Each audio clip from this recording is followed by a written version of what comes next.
Senator, thank you for being here tonight. You've said in past settings like this and in all across the country that you would like to repeal Don't Ask, Don't Tell.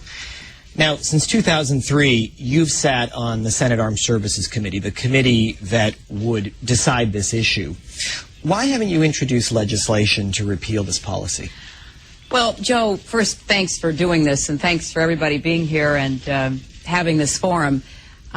I think the very simple answer is we didn't have a chance with the Republican Congress and George Bush as president. And I want to get it done when I'm president. I want to do it and have it be successful. I don't want to try in a Republican Congress with a very negative president and have it defeated. We're talking now that we have a Democratic Congress about what steps we can take to sort of lay the groundwork so that when we do have a change in the White House, which can't happen too soon to suit me,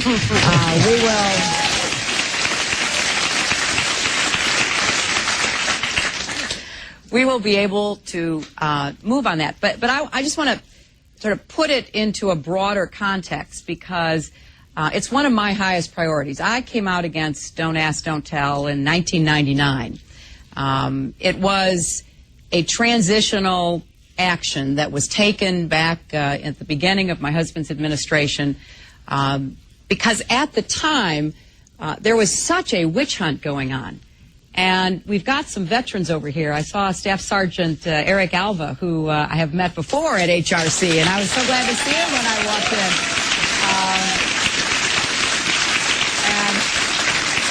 You know, for people who don't know Staff Sergeant Alva's history, he was the first Marine wounded in Iraq, recipient of a Purple Heart.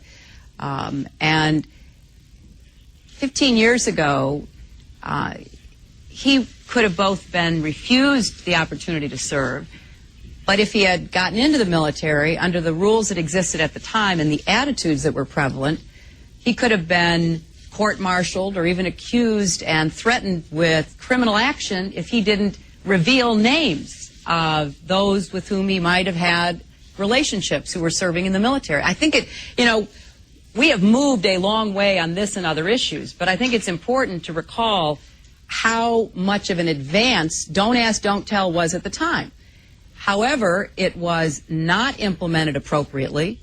It was still used to discharge a lot of patriotic men and women who were serving our country, often at great cost in the middle of a war where people were being told we don't need your services anymore, including linguists and translators and other specialty services.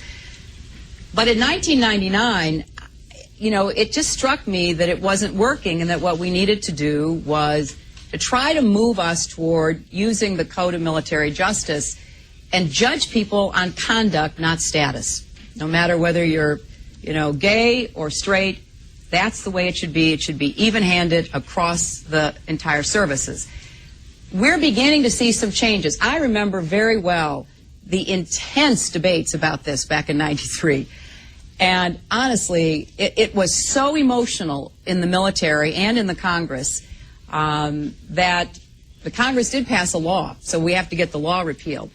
But now it's beginning to change. Former Joint Chiefs of Staff Chairman General Chalikashvili has just come out in favor of a change. I've noticed General Powell, who was adamantly against my husband's efforts back in '93, has begun to say, maybe we should rethink this. So I think we will lay the groundwork, but then when I'm president, we'll get it done. And I'm looking forward to doing that. Thank you.